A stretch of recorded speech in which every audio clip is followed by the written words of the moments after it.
So weather's been a little bit erratic the last few days. We've had a ton of snow, ice, but sun's come out, snow's melted away. Things are starting to turn green, so things are definitely looking up. We're gonna head out for a ride because we've got some more bad weather rolling in. So figured we'd get this ride in. I am out again on the gravel bike just because it's still pretty mucky out. Might find some gravel, might not. We'll talk about the bike a little bit as well, seeing as it is a Cervelo Aspero. I have put over 30,000 kilometers on this bike, and that they've just released a new one. So I'll share with my thoughts with you guys on that a little bit later on.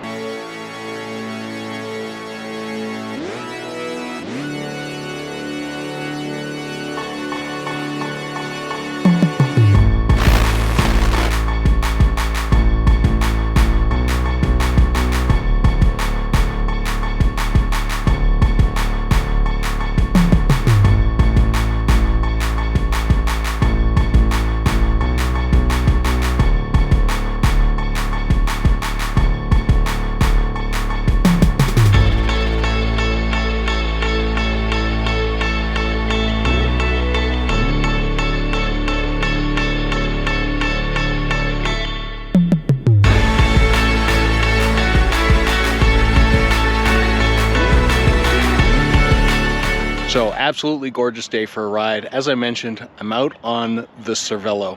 I've had this bike since 2021, so this is its third season. I rode it pretty hard for a year, and then last year I didn't ride it so much because I was signed with Specialized, so you never saw me on this bike, and I didn't ride it a whole bunch. It just kind of got used at the beginning of the season before I signed my contract.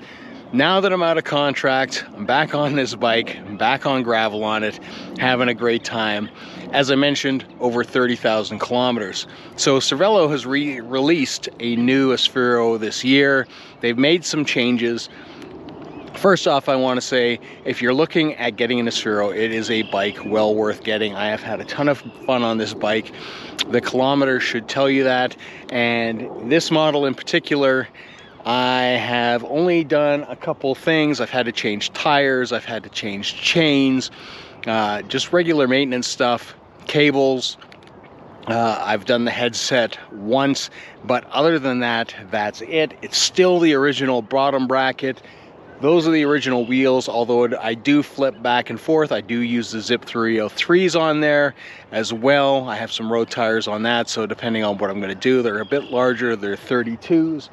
Those are 38, but I guess the big question is, would I switch to the new model?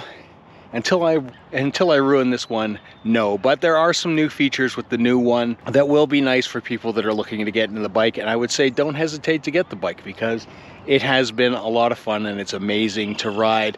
One of the changes that's probably good for those who like to self-wrench and don't like press-fit bottom brackets, they now have the threaded bottom bracket on the new model, which is a nice addition. They've got the universal derailleur hanger, which I think is a nice touch.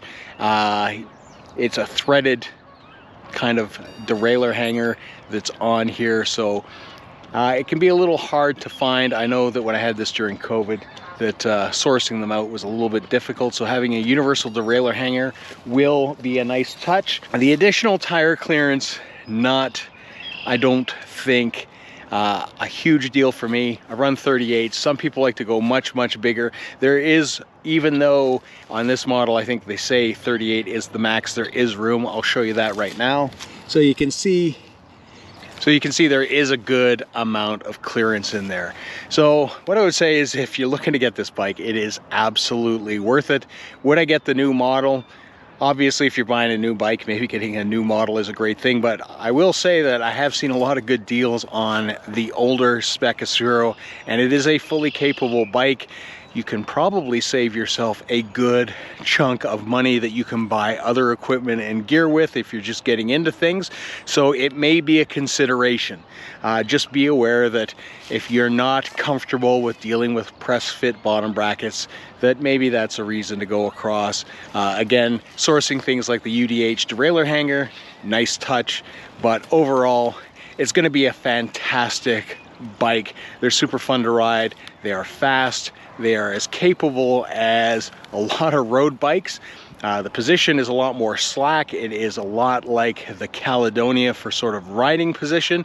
So if you're looking for a more endurance bike, this is the way to go. And I would honestly say that if you were to pick one bike, I would pick a gravel bike and then just get another set of wheels, put road tires on, and you kind of have the best of both worlds. You might not be the most aero in the world, it might not be the lightest bike in the world, but you are going to do both things really well, to be quite honest. You're just not going to be absolutely fantastic on the road, but on gravel, I tell you, this guy is so much fun.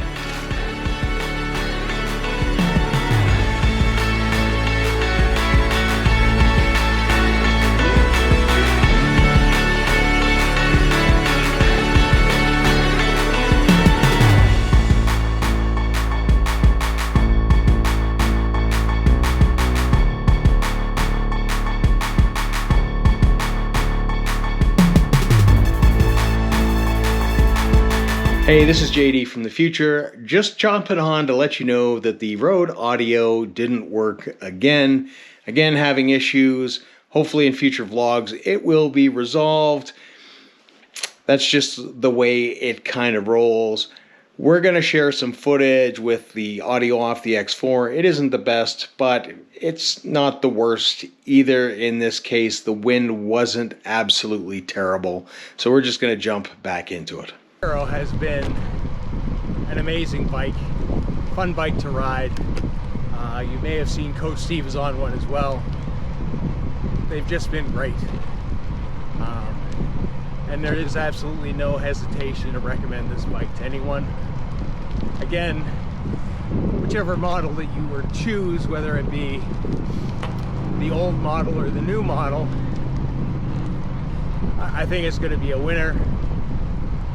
Again, you could probably save yourself a lot of money by buying an older Cervelo, and you're going to enjoy it just as much. There are some things I think that people wanted to see in this new bike that didn't happen. One was storage on the down tube, like a SWAT box. Didn't happen. For me, I don't know.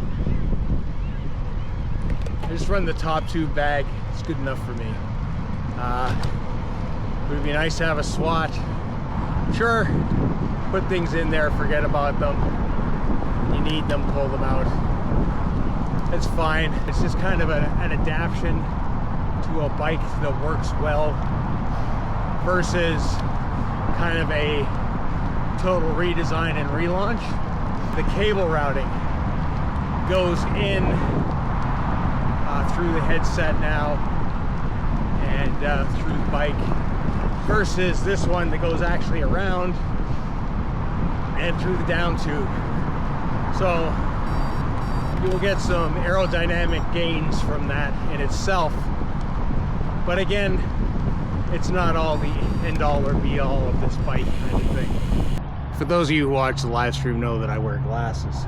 So when I'm out riding, I don't need them to see distance, I just need to see them to read things.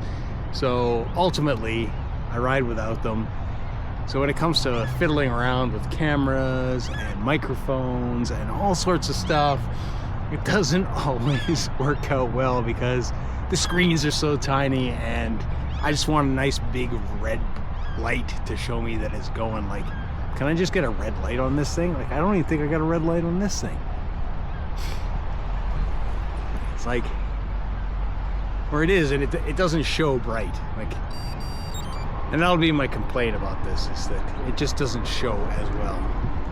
And this touch screen, I want it to go back on, but it doesn't come back on. I don't know. First world problems, I guess. Like, I can't even tell if I'm recording at this moment. And I don't like that.